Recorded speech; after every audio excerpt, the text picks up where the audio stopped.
welcome to the first episode of the Rogues Den Show for 2022! Woo! 2022. I'm Daniel. And I'm Beau. And the first movie that we are going to be talking about this year is Sherlock Holmes, the 2009 movie starring Robert Downey Jr., Jude Law, and Rachel McAdams.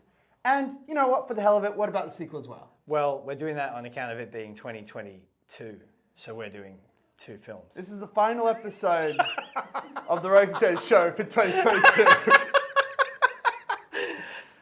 Yes, and we went right for it. opening segment, straight in there. Bad puns, please keep watching. Okay. I'll see myself out. Okay.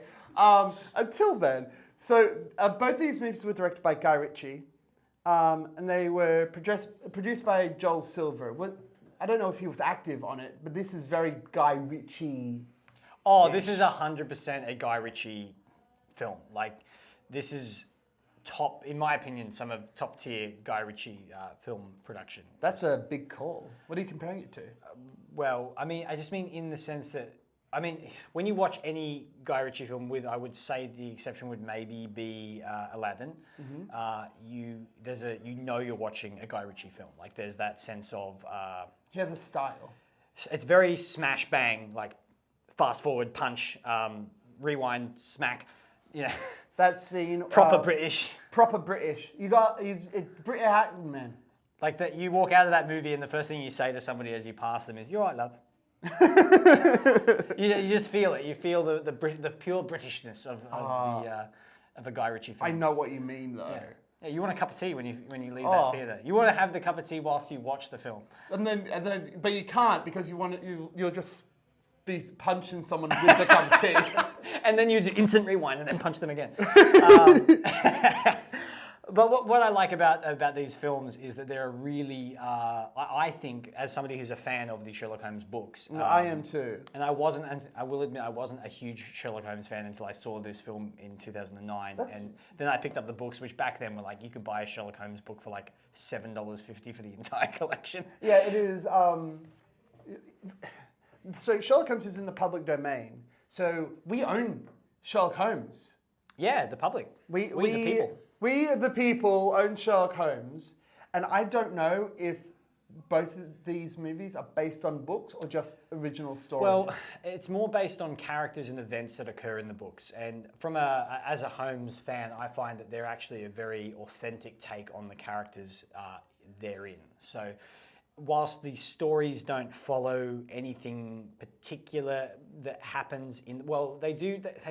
They take events that occur in the books and adapt them to those films. So particularly, spoiler alert, in A Game of Shadow, the Reichenbach Falls. Mm-hmm. That's right. A specific place and a specific event occurs in that location. So that's something that that they definitely do very well.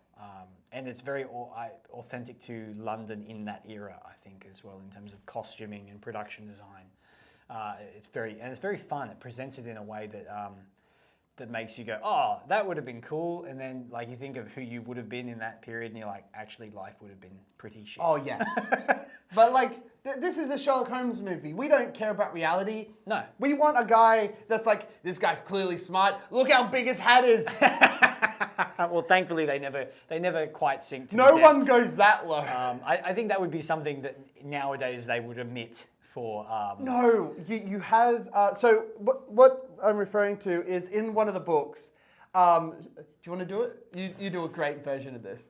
So there's one of my favourite Sherlock Holmes novels, short stories, is called The Blue Carbuncle. And it's a Christmas story. It takes place around Christmas. And there's this moment in the book where a character whose name is actually Henry Baker, no relation to me, You're not related to that fictional character? No, I'm not related to that fictional character who is in fact fictional. He's lost his hat and it comes into Holmes's possession by one twisted means or another. And Holmes deduces many things about this man based on the quality of his hat. You know, he used to be very well off, but he's not so anymore because the hat is a fine hat and very expensive, but it's quite old and worn. So therefore, he used to be of a very rich quality, and now he's not so That rich. seems logical. Yeah, so stuff I like that. can't wait for it to fall off a cliff. Yes, and here's where it falls off the cliff. Holmes deduces that Mr. Henry Baker was a very intelligent man. And Holmes says, my dear Holmes, how could you possibly know that? And he said, well, Watson, the size of this hat is very large, and therefore the cranium that fit inside it must also be very large. Therefore, I deduced that this man was very intelligent. And you're like, come on, really? Okay, so that's openly hilarious. But Thankfully, also, we don't do any of that in Sherlock Holmes or Sherlock Holmes: A Game of Shadow, which we should probably get to now. Yeah, probably. But I could go on about Sherlock Holmes all day. oh god, we should start a podcast. Imagine that. What should we call it? Look, we can watch What's anything. the worst possible Sherlock Holmes adaptation? Holmes and Watson. Holmes and Watson, starring Will Ferrell and Yeah. John C. Reilly. So what should You know what? As long as we do anything but Holmes and Watson. anything but Holmes and Watson? Stay tuned, Spotify. That was organic. Okay, so now, totally natural. Let's get back to Sherlock Holmes, 2009. Yes. Let's go through the cast. Who we got? So we got Robert Downey Jr. as Sherlock Holmes. We got Jude Law as the best Watson. Yeah, Definitely one of the best. yeah, I would argue. Rachel McAdams as Irene Adler. You got the rest. Yes, Kelly Riley, who in those films, that was actually, I think that was her breakout role. Kelly Riley is currently best known for her role as Beth Dutton in the show Yellowstone. Very phenomenal actress, but she plays Mary Morstan, who is also a character that features in the books. Obviously, we have Eddie Marzan, who plays Inspector Lestrade, who is pretty much a dope. He'd be the one that does the hat thing. And of course, Jared Harris as the infamous Moriarty and Stephen Fry as Mycroft Holmes. Great casting choices there. I absolutely love Jared Harris as Moriarty because there's something so sinister about how normal he is on the face value. That's the sign of a good sociopath, where you just find it, and he's as smart as Sherlock Holmes. And you have that moment in the film where he and Sherlock meet, and this is actually a moment that occurs in the books as well, where they take a measure of one another, and it's a real sort of like puff out your chest and kind of show how smart you are. But it's very intellectual at the same time. It's not they had an intellectual duel. Well, in the books, Moriarty is basically described as looking like Mr. Burns. So like a stiff breeze would knock him over. So he's smart, but he's frail. What I like, but what I like about what they've done in the films is they made him an older man. Like he's not a young guy. He's not going to be, doing backflips and stuff.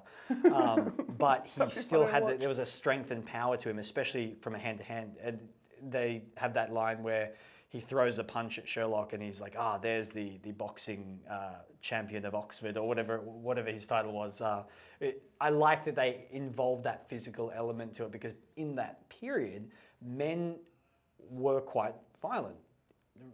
Physical confrontation was something that even at that level they were not strangers to. So I like that they incorporated that sort of pre-World War aggression to those characters. One of the things that a lot of adaptations, and I don't know, this adaptation, the first Sherlock Holmes movie, I think was extremely influential to other Sherlock Holmes adaptations. Yeah, definitely. Robert Downey Jr. has actually gone on record to say to Benedict Cumberbatch and Johnny Lee Miller, "You're welcome." Of course he did. There's a great moment they were doing the actors roundtable at the Oscars, and Benedict and Robert were in the same table. And Robert goes, "When I play Sherlock, I'm kind of a dick." And Benedict goes, "Ditto." And Robert, for the first moment, realised that they had both played quite iconically the same character. And he just kind of has this like moment. It's really great. It's a really great moment. Robert Downey Jr. is like, in the books, Sherlock Holmes is described as not only being incredibly intelligent, but being very strong despite being lean. Like I think he bent a crowbar without any effort at all. And it was a poker, poker. fireplace poker. The big tough guy comes in, and to prove how tough he is, he bends it, and he's like, "See how strong I am? I could snap you in two." And then he storms out, and Holmes goes, "If he'd waited longer, I could have showed him that I too can bend steel." It's a good moment. He's not strong. He just outthinks it. He's Yeah. so smart that he doesn't need to be strong. One of the things that I like is in the books, Holmes is described as being a very good boxer, and we see both. We can talk about this in depth, but mainly it's we see a scene where he's boxing and he thinks about all the moves. Yeah, so he's actually showing the science of deduction in physical combat, which is really cool. Which is really cool, is exactly how Sherlock Holmes thinks and is also exactly what he'd do. Well, in the novels as well, Sherlock Holmes is actually also, I think, if memory serves, the first Western character to be a master of a martial art. And it's a martial art that he adapted from something that he learnt, and it's referred to as baritsu. And so when they were making Sherlock Holmes in 2008, 2009, Robert Downey Jr., who is a certain very high grade of Wing Chun Kung Fu, and Guy Ritchie is a black belt in karate, they went, okay, how can we use what we know to create this martial art? So the martial art style that Sherlock uses, which is a lot of very flowy kind of movements, is very much based off Wing Chun Kung Fu and a bit of karate. That's cool. So it's its own baritsu in the Ritchie verse is it's its own thing, which is really cool. What do you think about how intelligence is shown in both the movies? 'Cause it's hard to in terms of how it's presented Yeah. visually. Like, I don't know. Again, this came out in like 2009, and I've seen this exact thing where they're like thinking about everything happen in like several other things. Can I point out, I loved this film so much when it came out. I still love it today, but I saw it 5 times at the cinema. Nice. Yeah, that's how much I loved it. Like I was absolutely obsessed. So what do you think about how his intelligence is presented? The first film, I love the way they follow his rationale and how he deduces things, and how it's the small, he even says at one point, it's the small details that I find most fascinating. So I love that they really focus on the idea that prior to Sherlock Holmes, there wasn't a lot of detective novels that explored how they came to the conclusion.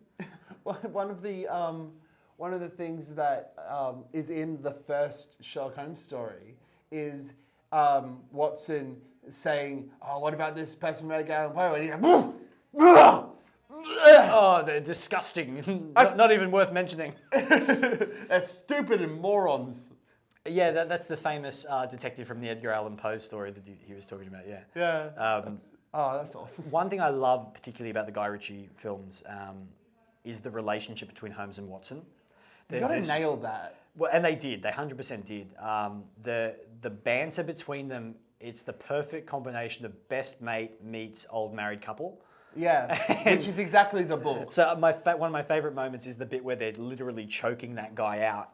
And he's like, you forgot your revolver. And he's like, oh, I thought I left the stove on. He's like, you did. And it's just that perfect, like, just that banter and that relationship they have is just spot on, absolutely spot on. There's a lot of things that I can't believe they're very faithful to the books. Yes, character, very much in the characters that exist in the films. There's a great scene where Sherlock Holmes is doing disguises. Oh yes, yeah. In both films they do that very well. Yeah, in the first movie he has a regular disguise, and in the second one he's dressed like a couch, and that sort of happens. The fact that, that's just absurd. I love the bit where in A Game of Shadow when they're unmasking him he has the Mission Impossible mask? No, it was like he was dressed as like a Chinese market vendor. Okay. And they're like ripping off the mustache and taking off the hat, and the guy's doing like a little whistle, which would only happen in a Guy Ritchie film.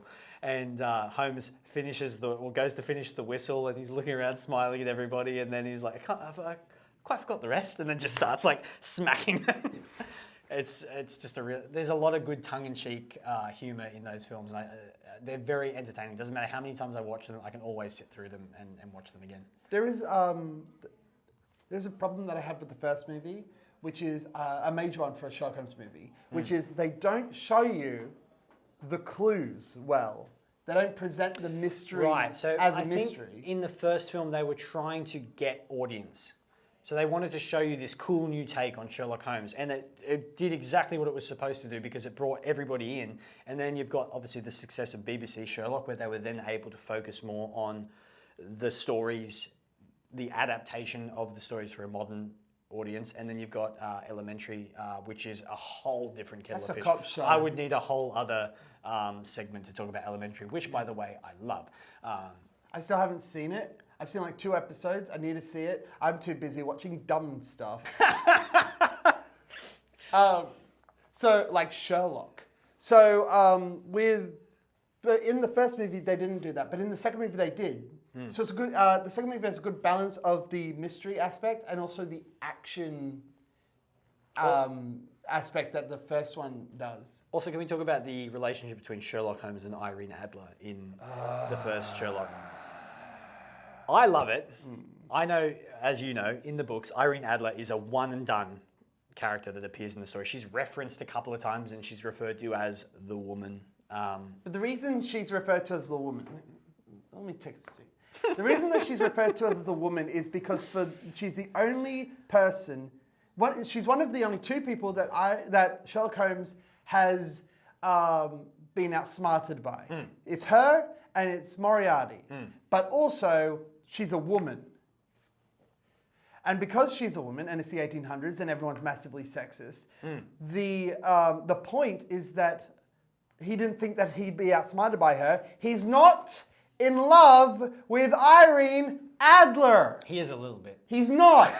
It's a little bit. He's not. It's more professional admiration. Professional admiration is not love. We've talked about this. / he kind of gets infatuated with her in the moment. But if she's not around, he's like, whatever. If you think professional admiration and love are the same thing, there's an HR department. That's a good one. Thank you. So, so I like her being a criminal. I think love that's her a being... that's a good evolution of her character. It's an interesting evolution of a character, but she's not in love with Sherlock Holmes. Sherlock Holmes is clearly in love with Watson. Well, there are moments in the books where he does describe his concern for Watson. Watson describes seeing Holmes' concern for him when he gets like blown up in the building. He's okay, but he's injured, and there's a moment where Watson describes this look on Holmes's face. He'd never seen him break character. He's always this kind of cold automaton, and then in this moment he sees this genuine concern and fear for him, which Watson obviously. My dear Holmes. I'm too busy with all the women. So many. Well, I love that they go into Watson's blokishness, if you will, his gambling addiction, his womanizing. That's all like themes in particularly the first Sherlock Holmes film, where I love the bit where he wants to go and gamble. He's like, I've still got a little change in my pocket. And Holmes is like, no, would you like me to mind it for you? Like, you can't be trusted to make decisions for yourself. I love both of their character flaws. In the book, Sherlock Holmes just takes drugs. I don't know if that's ever brought up as a character flaw or if it's just the 1800s and everyone's taking opium. No, Watson very much chastises him for his use of heroin and opium and basically any of the substances that he's addicted to. That's good. I love particularly in the first novel, Holmes straight up says to Watson, he's like, just so you know, if you're going to come live with me, sometimes I get a little bit sad. And I will stare at the wall for 3 days. I'll play my violin at like 2 or 3 in the morning. As long as that's cool, you can come live with me. Do you have any flaws of your own? Like, I find that I have a dog. I find that when men live together, they need to be open about their shortcomings. But yeah, no, they're very, very faithful adaptations of the characters from the book.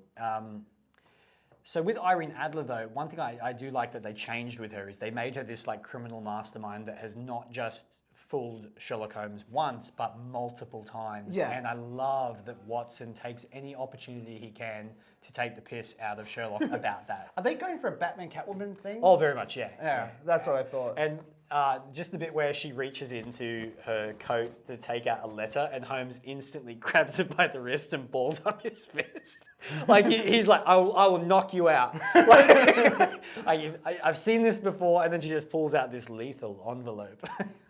It's very good. The way she presented that was outsmarting Sherlock Holmes. Yeah, She's like, you're going to think that I have a weapon, but I have this envelope, and I get to make fun of you. The music, though.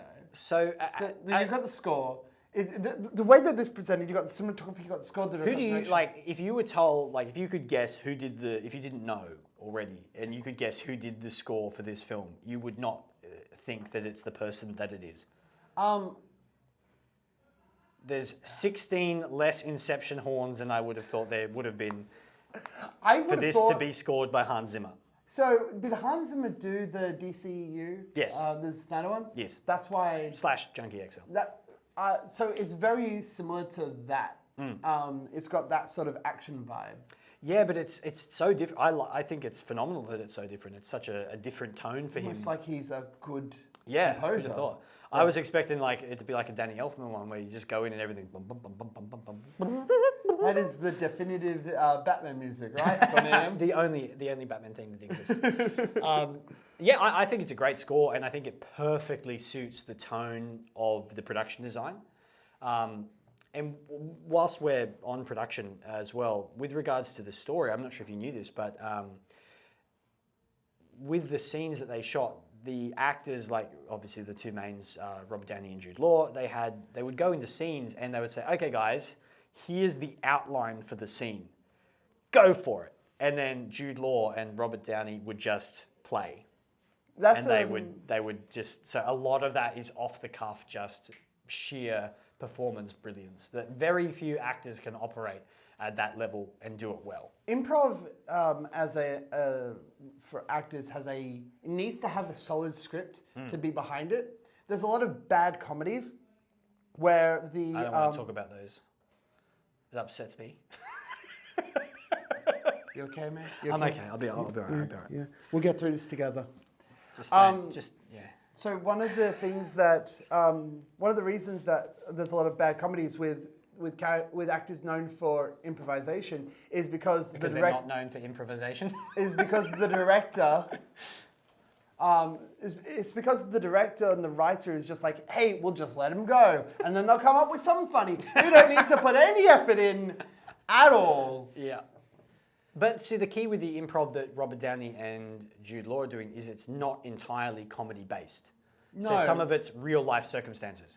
So they'll be having to create real life scenes in order to make this scene feel authentic and real. Well, that's one of the things that I like most about these two, because they have great chemistry. Phenomenal chemistry. They nailed the chemistry of those two characters. Jude Law is my favorite Watson, which is something that this is credit that this movie gets, is just nailing my favorite Watson. All right. I am a producer. We're doing Sherlock Holmes 3. Right, okay. You are smart, you know all the books, you have a nice hat. Thank you. What would you like to see for Sherlock Holmes 3? Well, since you said that lovely thing about my hat,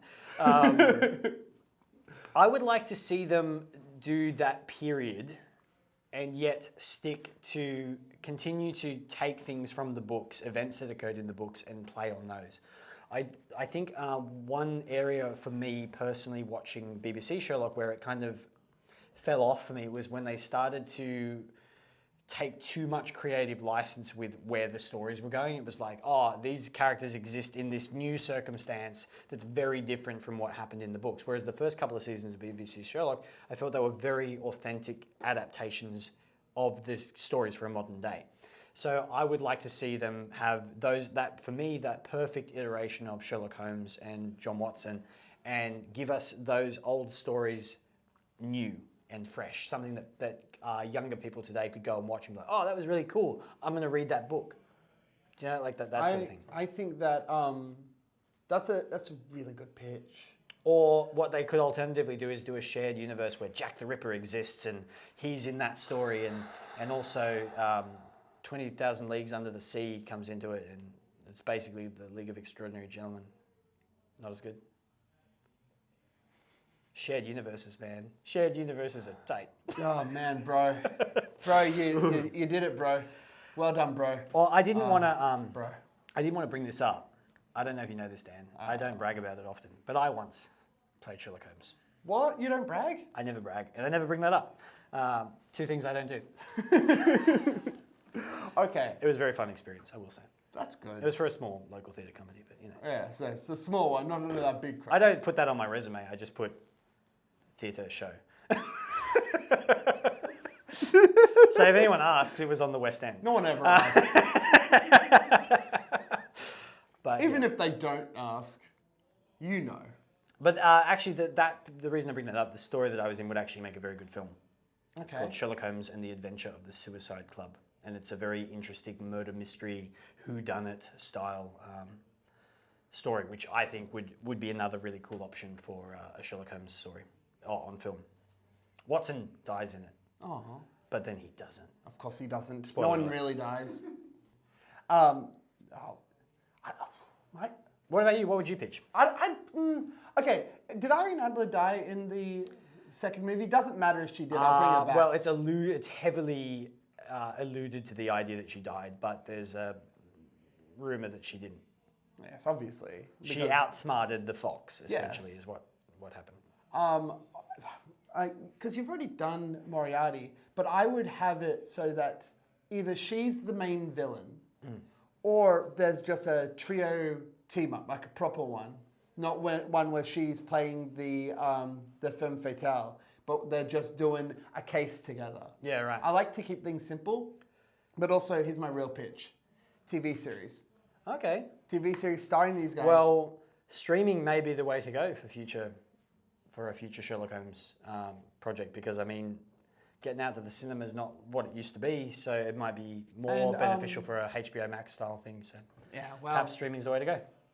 All right, that was fun. That was a fun first episode. Yeah. So long story short, they're great films. If you haven't seen them, give them a watch. They're a ton of fun, and you will walk out of that film wanting to say, "You're right, love." It's true. I did it all the time, constantly. I'm half British now. That was the first ever episode for the year. Not the first ever. First episode of the year of the Rogues Den Show. I've been Daniel. And I've been Beau. And A modern day Sherlock and Watson, if you will. Yes. I'm definitely Sherlock. Definitely. My dear dad! Sorry. Until next you should join us again next week. It's elementary. Oh no.